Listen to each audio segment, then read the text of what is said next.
کہانی نامہ میں خوش آمدید یہ وہ جگہ ہے جہاں ہم عالمی ادب کے سمندر میں اب جانتے ہیں غوطہ لگاتے ہیں اور اس کی خاص کہانیوں کو آسان اردو میں سمجھنے کی کوشش کرتے ہیں۔ جی ہاں۔ آج ہم ایک بہت ہی مشہور ناول گیبریل گارسیا مارکیز کا وبا کے دنوں میں محبت اس کے پہلے باب پر بات کریں گے۔ گیبریل گارسیا مارکیز، لوگ انہیں پیار سے گابو بھی کہتے تھے، کولمبیا کے تھے اور کیا کمال کے لکھاری تھے۔ 1982 میں ادب کا نوبل انعام بھی ملا۔ نوبل انعام یافتہ اور 20ویں صدی کے عظیم ادیبوں میں شمار ہوتے ہیں نا؟ بالکل، ان کا ایک خاص انداز تھا لکھنے کا جسے کہتے ہیں جادوئی حقیقت پسندی، میجیکل ریئلزم۔ جادوئی حقیقت پسندی؟ اچھا، یہ کیا چیز ہے؟ مطلب عام زندگی میں جادو؟ ہاں، کچھ یوں ہی سمجھیں، یعنی روزمرہ کی بالکل عام سی زندگی میں ایسی غیر معمولی، ایسی عجیب چیزیں شامل ہو جاتی ہیں کہ وہ حقیقت ہی لگنے لگتی ہیں، کوئی الگ سے جادو نہیں لگتا۔ اچھا۔ اور یہ چیز ان کی کہانیوں کو بہت منفرد بناتی ہیں۔ وہ لاطینی امریکہ کی تاریخ، وہاں کی سیاست، ثقافت، ان سب کو اپنی کہانیوں میں سمو دیتے ہیں۔ اور گہرے انسانی جذبات، سماجی مسائل، یہ سب بھی ملتا ہے؟ جی بالکل، بہت گہرائی ہوتی ہے ان کی تحریروں میں۔ تو یہ ناول وبا کے دنوں میں محبت 1985 میں شائع ہوا، کیریبین کے پس منظر میں ہے یہ کہانی۔ جی، اور یہ ایک لازوال محبت کی کہانی ہے۔ اس میں محبت کا صبر ہے، بڑھاپے کی حقیقتیں ہیں، وہ جو شدید خواہش ہوتی ہے اور سماجی ذمہ داریاں، ان کے بیچ کا تناؤ، سب کچھ ہے۔ اچھا۔ یہ کہانی ہے فلورینٹینو آریزا اور فرمینا ڈازا کی، ایک ایسی محبت جو آپ سوچے 50 سال سے زیادہ وقت، فاصلہ، سماجی بندشیں سب سہتی ہے۔ 50 سال؟ جی ہاں، اور عنوان بھی بڑا دلچسپ ہے، محبت کا موازنہ ہیضے یعنی کالرا سے۔ ہیضے سے؟ یہ کیوں؟ دیکھیں، جیسے ہیضہ ایک خطرناک بیماری ہے، جان لیوا، پھیلنے والی، تو مارکیز شاید یہ کہہ رہے ہیں کہ محبت بھی، وہ بھی اتنی ہی شدید ہو سکتی ہے، اتنی ہی خطرناک، انسان کو اندر تک بدل دینے والی۔ واہ، کیا کمال کی بات ہے۔ اچھا، تو پھر چلتے ہیں پہلے باب کی طرف۔ شروعات ہی ایسی ہے کہ بندہ رک جاتا ہے۔ جی، وہ پہلی لائن۔ یہ ناگزیر تھا، کڑوے باداموں کی مہک اسے ہمیشہ نامراد محبت کی تقدیر کی یاد دلاتی تھی۔ یہ الفاظ ڈاکٹر جووینال اور بینو سوچ رہے ہیں، شہر کے سب سے معزز ڈاکٹر ہیں۔ جی، اور وہ اپنے دوست جیریمیا ڈی سینٹ امور کی خودکشی کی خبر سن کر اس کے گھر پہنچے ہیں۔ ہاں، اور جیریمیا نے خودکشی کی ہے سونے کے سائنائڈ سے، گولڈ سائنائڈ، جس کی بو کڑوے باداموں جیسی ہوتی ہے۔ اور دیکھیں، یہیں سے مارکیز نے کھیل شروع کر دیا ہے۔ پہلا ہی منظر، اور اس میں موت بھی ہے، یادداشت بھی، اور محبت کا اشارہ بھی، ناول کے تینوں اہم ستون۔ صحیح۔ وہ کڑوے باداموں کی بو، وہ صرف موت کی نشانی نہیں رہی، وہ شروع سے ہی محبت اور موت کے درمیان ایک، آپ کہیں، گہرا، شاید خطرناک رشتہ بنا دیتی ہے، ایک نامراد محبت کی یاد جو آگے جا کر بہت اہم ہو جائے گی۔ تو آج ہم یہی سمجھنے کی کوشش کریں گے کہ اس پہلے باب میں مارکیز نے کیسے ان بڑے موضوعات اور ان پیچیدہ کرداروں کی بنیاد رکھی ہے۔ باب شروع تو موت سے ہوتا ہے، لیکن شاید یہیں سے ایک بہت پرانی محبت کی کہانی دوبارہ شروع ہو رہی ہے۔ بالکل، پہلا جو بڑا موضوع ہے وہ ہے موت کا سایہ اور وہ چھپی ہوئی زندگیاں۔ اچھا۔ جب ڈاکٹر اور بینو جرمایا کے گھر پہنچتے ہیں، وہ منظر بہت بہت پاورفل ہے۔ ایک فوجی کھاٹ پر لاش پڑی ہے، کمبل سے ڈھکی ہوئی، نیلی پڑ رہی ہے، کمرے میں سیانائڈ کی تیز بو ہے۔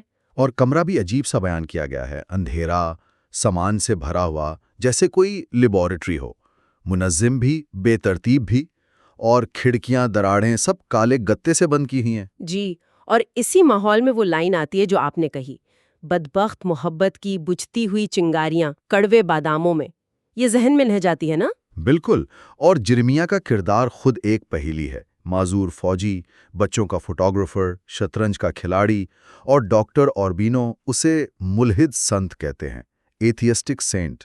مطلب کتنا تضاد ہے۔ یہی تو مارکس کا فن ہے، کردار سیدھے سادھے نہیں ہوتے۔ جیرمیا، اس کا کمرہ، اس کی موت، سب میں ایک راز ہے۔ اور پھر دیکھیں ڈاکٹر اوربینو کا رویہ، شہر کے سب سے عزت دار ڈاکٹر، قانون کے رکھوالے سمجھے جاتے ہیں۔ ہاں، لیکن وہ فوراً اپنا اثر و رسوخ استعمال کرتے ہیں، کہتے ہیں پوسٹ مارٹم نہیں کروانا،